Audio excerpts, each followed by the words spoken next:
say, well, if you want to organize your psyche, you could start by organizing your room.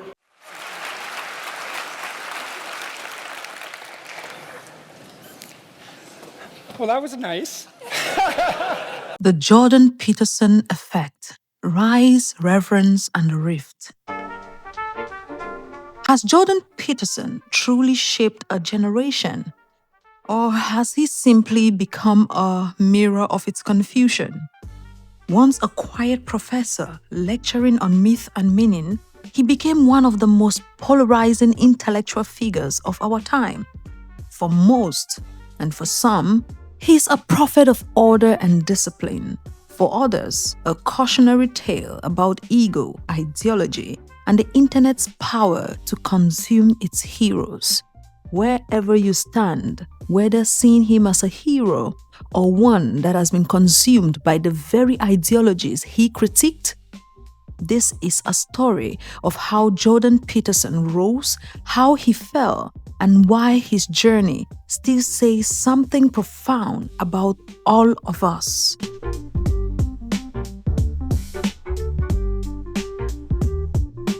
Chapter 1. The Professor and the Blackboard. Your embodiment, it's dependent to some degree, far more than people generally realize, on your motivations and your temperament, which is a topic we'll return to.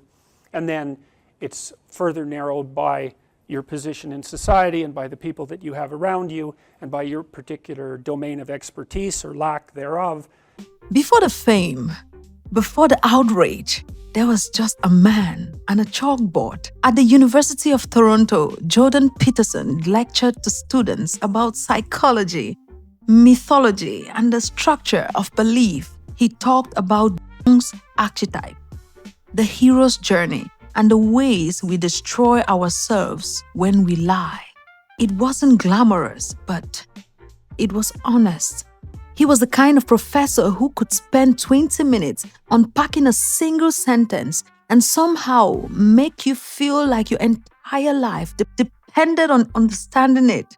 No slogans, no self-help catchphrases, just deep, relentless thought. And it was in those classrooms that the first seed of his influence quietly took root. Chapter 2. The birth of a viral professor. They have some lacks. Now, of course, the reason for that is that, well, that's what teenagers often feel about their parents, right? They feel, Jesus, these couldn't really be my parents. I must have some other parents who are like together. Those are like magical parents, right? In 2016, Peterson uploaded his lectures to YouTube, partly to preserve them, partly to make them freely available. They were long, unedited, filled with tangents and ancient references. No one expected them to go viral, but they did. Students, workers, and disillusioned young men around the world found something they didn't know they were missing: clarity. Here was a man who told them about life, who told them that life was suffering, and that wasn't a reason to despair, but a call to grow. He said, don't aim for happiness, aim for meaning. In a world built on dopamine and distractions, meaning felt revolutionary. An ancient concept which has been around all this while. People were glaring it in the face. He made it very pertinent, important, and that was why it felt revolutionary. Then came the controversy, his opposition to Canada's Bill C-16, and the debate over compelled speech. Overnight, the quiet professor became a global lightning rod. For some, he was defending freedom. For others, he was punching down. Either way, he was suddenly everywhere. And the internet, that hungry, restless beast, had found something, someone next to a hero, or let's say its next victim. Chapter 3. The rise of the internet's father figure. By 2017, Jordan Peterson wasn't just a professor anymore. He was a phenomenon. Clips of his lectures spread like wildfire, and the youths, the young men who have been craving for something that has been missing, not only deep inside them, but around them. They found a savior. They found a father or a father figure. Debate titles like Jordan Peterson destroys someone floated internet. Where do you think people like Charlie Kirk, the Ben Shapiro's took those kind of slogans from?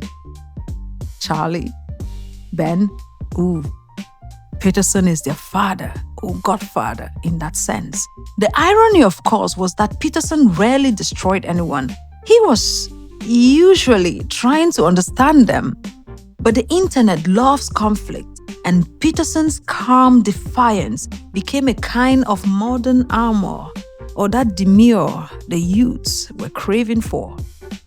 People who felt ignored or shamed by the culture found him a champion. His mantra, "clean your room," became both a meme and a moral philosophy. It wasn't about furniture, it was about responsibility.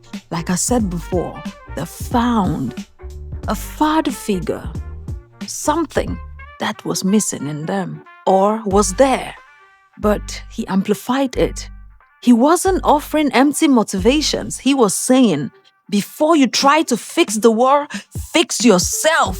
And millions listened and bought it. Book deals followed.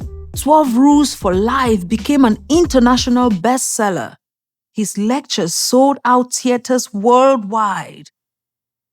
For a brief moment, golden moment, a very cherished moment, Jordan Peterson was the rarest thing of things, a public intellectual who mattered, and that was something the youth, the young men, especially of the world, needed most.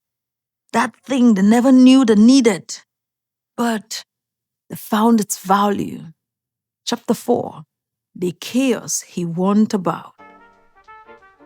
Then life, as it turns out to, struck back. His wife, Tammy, was diagnosed with cancer. To cope with the crushing anxiety, Peterson began taking benzodiazepines, a prescribed medication that slowly became a trap. When he tried to stop, his body revolted. He suffered near-fatal withdrawal, was hospitalized, eventually placed in a medical-induced coma.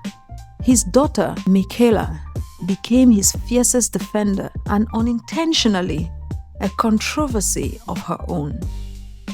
Her advocacy of an all-meat lion diet became both a curiosity and a punchline. Peterson followed it too, declaring that it worked for him. For the internet, he was irresistible. The philosopher who told the world to eat their vegetables had turned carnivore. For a moment, the memes wrote themselves, a slice of comic relief, perhaps. But behind the humor was tragedy. A man who had preached resilience was now visibly broken, physically frail, emotionally raw, and spiritually exhausted. When he finally reappeared, pale and trembling, the world barely recognized them. Their father figure, who some called bravery, others called it proof that his philosophy had cracked under real suffering. And some even said, perhaps he finally understood why they didn't clean their rooms. But everyone could see the pain in his eyes.